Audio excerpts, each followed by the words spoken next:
கர்மாக்கள் அப்படின்னு நம்ம பார்க்கும்போது, ஜாதகத்துல வந்து பார்த்தீங்க அப்படின்னா, கர்மகாரகன்னு நம்ம சொல்லக்கூடியவர் வந்து சனி பகவான், நீதிமான் ஆமா, அப்படின்னு நம்ம சொல்லுவோம். ஆமா. பட் இந்த வகையான கர்மாக்கள் எல்லாத்தையுமே அவர் தான் டிசைட் பண்றாரா நம்மளுடைய ஜாதகத்துல? ஆ இதுதான் அதுக்கு கரெக்ட். இது எப்படின்னா, ஜாதகத்துல 3ஆம் வீடு அப்படிங்கிறது அண்டி வாழ்தல், உதவி ம். பண்ணுகிறது. நமக்கு 3ஆம் வீட்ல ஒரு கர்மா போய் பதிஞ்சிரும். சனி இந்த இடத்துக்கு வரும்போது, கரெக்ட்டா அந்த கர்மா பதிவெடுத்து படிச்சுட்டு அத இம்ப்ளிமெண்ட் பண்ணுவார். ம். அதுக்கப்புறம் இந்த வேலைக்காரலா இருக்கிறாங்கல்ல, இந்த ஓகே. வேலைக்காரலா இருக்கிறவங்க, ஆ வேலை இல்லாம அலைஞ்சு, அலைஞ்சு, அலைஞ்சு திரிகிறாங்கல்ல, ம். இவங்க இந்த மாதிரி பண்ற கர்மா எல்லாம் 6ஆம் வீட்ல போய் பதிஞ்சிரும். ஓகே. இது 6ஆம் வீட்டு கர்மா. ம்.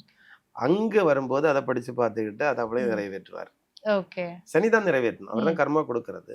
10ஆம் வீட்டுல வரும்போது தான் இந்த மாதிரி வேலை பார்க்கிறவங்களுக்கு ம். பதவி ப்ரமோஷன் குடுக்கல, அவங்களுக்கு ஒத்துழைக்காதவங்கலாம் வெளிய விரட்டுனாங்க. இந்த ஓகே. மாதிரிப்பட்ட இதுக்கெல்லாம் வந்து அவர் அத பார்ப்பார். இவங்களா சரி அடுத்து ம். வேலை குடுக்கும்போது இவர பார்த்துக்கை. ஓகே. அவர் அந்த வேலை ஒவ்வொரு இதுக்கும் இவர் தான் பார்த்து கரெக்ட் வச்சிருப்பாரு. ம். இந்த இந்த ஆளுக்கு லிஸ்ட் அவர் கைக்கு போயிரும். ஓகே. அவர் கைக்கு போய் துலா ராசியில உச்சமடைவார். உச்சமடைச்சல ராசி தூக்குவார். தராசு தூக்கும்போது சித்திரகுப்தன் எல்லாம் எழுதி கையில குடுப்பாரு. கணக்கு ம். அவர் தான் வச்சிருப்பாரு. ஓகே. கணக்கு எழுதி கையில குடுக்குற நேரத்துல, உன்னுடைய கணக்கு இது, உன்னுடைய கணக்கு இது, உன்னுடைய கணக்கு இதுன்னு பார்த்து இவர் தான் தீர்ப்பார். ம். தீர்ப்பு வைக்கும்போது இவர் தான் சனி தான் செய்கிறது.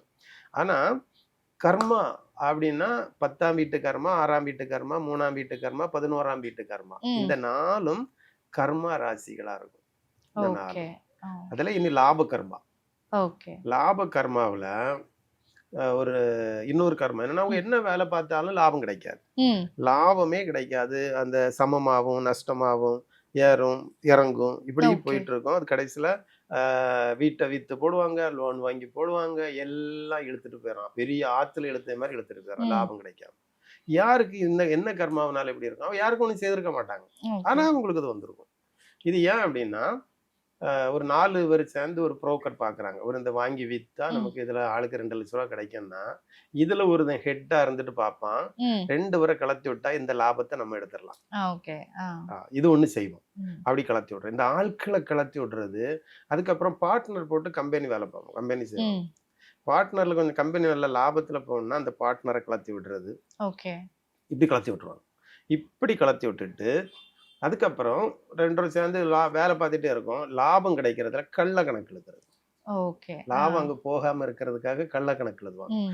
இப்படி லாபத்துல எல்லாத்தையுமே அவனுக்கு லாபம் குடுக்கக்கூடாது, இவனுக்கு குடுக்கக்கூடாது அப்படிங்கிறதுல அவங்க ரொம்ப கவனமா இருந்து செய்தவங்களுக்கெல்லாம் இந்த கர்மா உங்கள பிடிச்சுக்கும்.